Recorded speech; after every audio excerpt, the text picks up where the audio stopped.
clients are made up of, again, both commercial and public sector entities, realistically across a variety of verticals, travel and hospitality, manufacturing, financial services, local government, state government, health and human services, etc.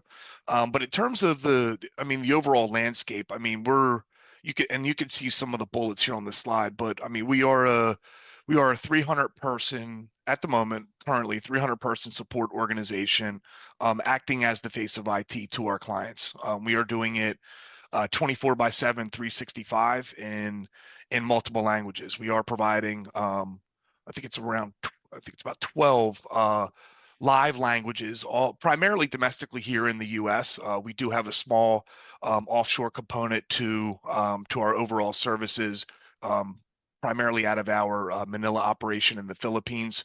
We're averaging around 90,000 contacts per month. Those are primarily inbound through various channels, phone, email, self-service submissions through a service portal, and lastly chats.